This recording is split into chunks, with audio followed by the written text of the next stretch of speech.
सृष्टि से पहले सत नहीं था, असत भी नहीं था, अंतरिक्ष भी नहीं, आकाश भी नहीं था। छिपा था क्या कहाँ, किसने देखा था? उस पल तो अगम अटल जल भी कहाँ था। तब केवल वही था जो अपनी शक्ति से सांस ले रहा था, उसके सिवा कुछ भी नहीं था। ये शब्द ऋग्वेद के उस महान नासदी सूक्त के हैं जो हमें उस समय की याद दिलाते हैं जब यह संसार अस्तित्व में ही नहीं आया था।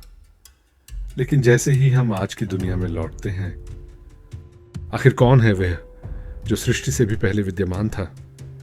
कौन है महाशिव और कौन है वो सदाशिव जिनका रूप महादेव से भी विशाल बताया गया है? कौन है महाविष्णु जिनकी एक सांस से करोड़ों ब्रह्मांड पैदा होते हैं और नष्ट हो जाते हैं? इन दोनों में सबसे शक्तिशाली कौन है? क्या कोई ऐसा भी है जो इन दोनों से ऊपर है? आखिर कौन है वह परम ब्रह्म जिसे पाने के लिए ऋषि मुनि हजारों वर्षों तक तपस्या करते रहे? क्या वह शिव है? क्या वह विष्णु है? या सत्य कुछ और ही है? मेरे मित्रों, आज हम इन सवालों की गहराई में उतरने वाले हैं। हम अक्सर मंदिरों में जाते हैं, लेकिन हम जिस रूप की पूजा करते हैं वह सत्य का केवल एक छोटा सा हिस्सा है। आज हम उस सत्य की बात करेंगे जो आपके रोंगटे खड़े कर देगा। सबसे पहले बात करते हैं महाशिव और सदाशिव की। लोग अक्सर इन्हें एक ही समझ लेते हैं, लेकिन शास्त्रों के गुप्त पन्ने कुछ और ही कहते हैं। पुराणों के अनुसार जो शिव कैलाश पर रहते हैं वह उस अनंत सदाशिव का एक सगुण रूप है। सदाशिव वह निराकार प्रकाश है, वह परम ब्रह्म का वह हिस्सा है जो केवल अस्तित्व को दर्शाता है।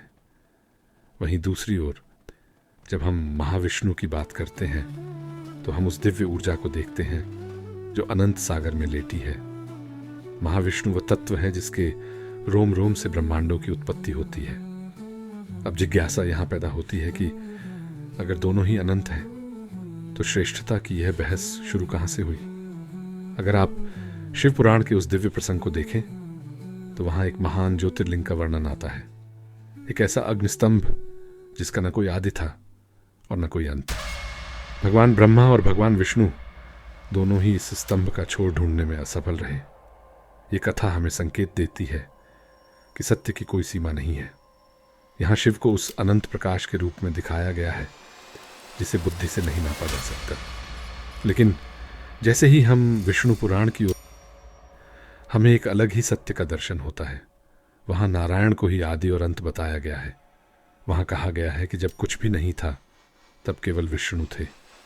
उनकी पलक झपकने से काल का निर्माण हुआ। अब यहाँ एक साधारण इंसान उलझ जाता है। क्या ये ग्रंथ हमें भ्रमित कर रहे हैं, या फिर ये हमें एक ऐसी भाषा में कुछ समझा रहे हैं जिसे हम डिकोड नहीं कर पा रहे? श्रेष्ठता का प्रश्न तब और गहरा हो जाता है जब हम देखते हैं कि महादेव और नारायण एक दूसरे का सम्मान कैसे करते हैं।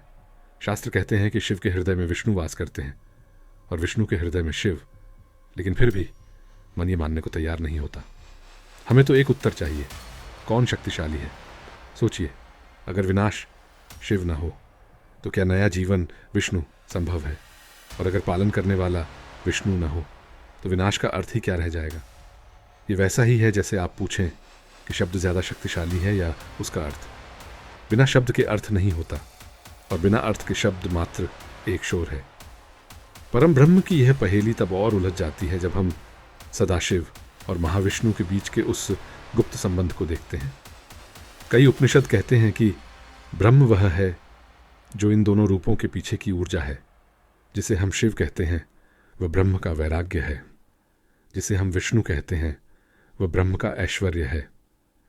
लेकिन फिर भी एक सवाल जो आज भी अनुत्तरित है, अगर ये दोनों एक ही परम तत्व के दो रूप हैं तो फिर इनके भक्तों के बीच ये दूरियां क्यों सदियों तक लोग आपस में इस बात पर लड़ाते रहे कि मेरा महादेव है या मेरा नारायण? क्या ये संभव है कि हम जिसे श्रेष्ठता कह रहे हैं वो केवल हमारी अपनी आंखों का पर्दा हो?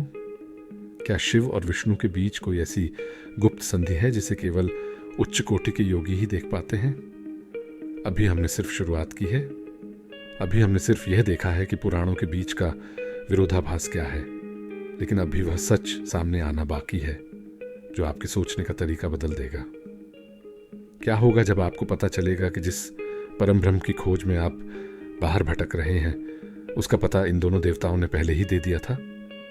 क्या है वह हरिहर का रहस्य? और क्यों कहा जाता है कि जो शिव और विष्णु में भेद करता है वह कभी सत्य को नहीं जान सकता? मेरे मित्रों, इस गुत्थी को सुलझाने के लिए हमें दो शब्दों को समझना होगा जो हमारे वेदों का सार है, सगुण और निर्गुण। सरल भाषा में कहें तो निर्गुण वह है जिसका कोई रूप नहीं, कोई आकार नहीं, कोई रंग नहीं। वह एक ऐसी ऊर्जा है जो हर जगह है लेकिन दिखती कहीं नहीं। और सगुण वह है जो हमें रूप में दिखाई देता है ताकि हम उससे प्रेम कर सकें, उसकी पूजा कर सकें। जिसे हम परम ब्रह्म कहते हैं वह असल में निर्गुण है। वह एक अनंत समुद्र की तरह है। अब कल्पना कीजिए, उस समुद्र में एक लहर उठती है। उस लहर को हम विष्णु कहते हैं क्योंकि वह जीवन को गति देती है। उसी समुद्र की शांति को हम शिव कहते हैं। क्या लहर समुद्र से अलग है? बिल्कुल नहीं। क्या शांति समुद्र से अलग है? बिल्कुल नहीं। अक्सर लोग मुझसे पूछते हैं, अगर दोनों एक ही परम ब्रह्म हैं तो फिर अलग अलग नाम क्यों?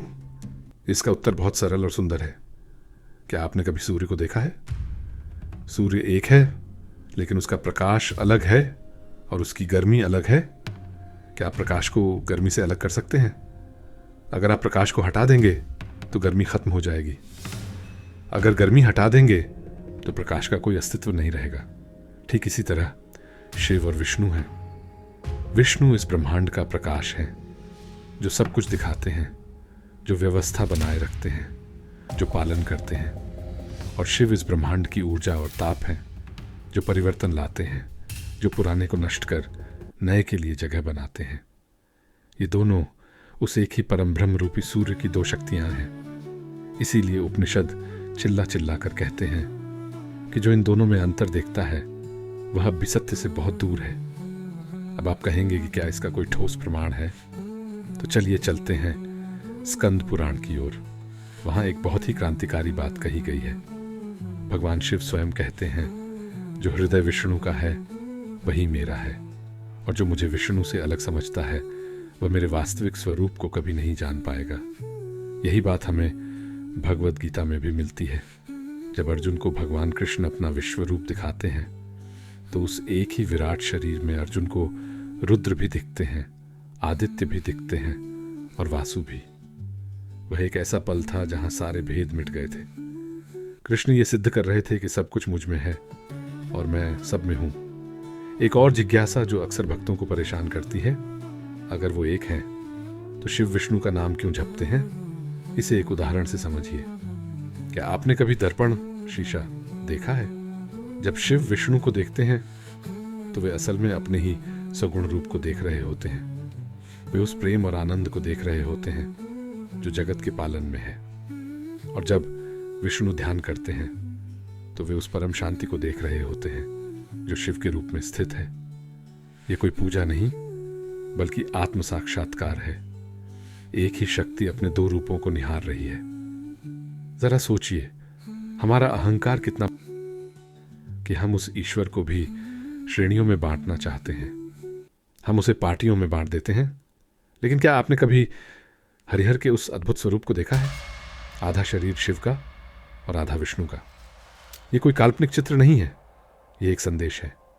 ये संदेश देता है कि बिना हरि, विष्णु के हर, शिव अधूरे हैं, और बिना हर के हरि, विष्णु का अर्थ है जो सब में व्याप्त है। शिव का अर्थ है जो कल्याणकारी है। अब आप ही बताइए, क्या कोई ऐसी चीज हो सकती है जो कल्याणकारी तो हो लेकिन सब में व्याप्त ना हो, या जो सब में व्याप्त हो लेकिन कल्याणकारी ना हो? लेकिन यहां एक और गहरा मुद्दा आता है। अगर ये दोनों एक ही हैं तो फिर हमारे जीवन में इनका अनुभव कैसे होता है? क्या परम ब्रह्म को पाने के लिए हमें शिव की राह चुननी चाहिए या विष्णु की? और सबसे बड़ा सवाल, वह अंतिम सत्य क्या है जो इन दोनों रूपों के भी पार है? क्या कोई ऐसी गुप्त विधि या समझ है जिससे हम उस परम ब्रह्म को अपने भीतर महसूस कर सकें? अक्सर हम पूछते हैं, परम ब्रह्म कौन है? क्या वह कोई व्यक्ति है? क्या वह कोई देवता है? उपनिषदों के महावाक्य कहते हैं, तत्वमसि, यानी वह तुम ही हो। परम ब्रह्म कोई ऐसी शक्ति नहीं है जो कहीं दूर वैकुंठ या कैलाश पर बैठी है। परम ब्रह्म वह चेतना है जो शिव के रूप में मौन है और विष्णु के रूप में स्पंदन या गति है। इसे एक बहुत ही सरल उदाहरण से समझते हैं। एक मिट्टी का ढेला लीजिए, आप उससे शिव की मूर्ति बना सकते हैं और आप उसी मिट्टी से विष्णु की मूर्ति भी बना सकते हैं। रूप बदल गया, नाम बदल गया, पूजा की विधि बदल गई, लेकिन क्या मिट्टी बदली? बिल्कुल नहीं। वह मिट्टी ही परम ब्रह्म है। रूप आपकी पसंद हो सकते हैं, लेकिन तत्व हमेशा एक ही रहता है। क्या आप जानते हैं कि शास्त्रों में ऐसे क्षण भी आए हैं जब शिव और विष्णु ने एक दूसरे की महत्ता को दुनिया के सामने सिद्ध किया? जब समुद्र मंथन से विष निकला तो संसार को बचाने के लिए शिव आगे आए। उन्होंने विष पिया, लेकिन उस विष की जलन को शांत किसने किया? कहा जाता है कि भगवान विष्णु ने शिव के हृदय में निवास करके उस ताप को सोख लिया।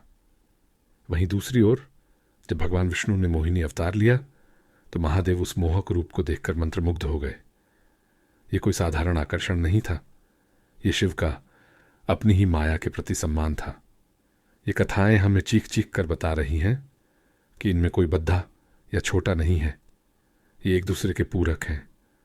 शिव अगर आधार हैं तो विष्णु उस पर खदा भवन है। मेरे प्रिय मित्रों, यहां बैठकर ये सोचना कि शिव बद्धे हैं या विष्णु वैसा ही है जैसे समुद्र की एक लहर दूसरी लहर से कहे कि मैं तुझसे श्रेष्ठ हूं। हम भक्त अक्सर इस अहंकार में पड़ी DDH जाते हैं कि मेरा आराध्य सबसे ऊपर है,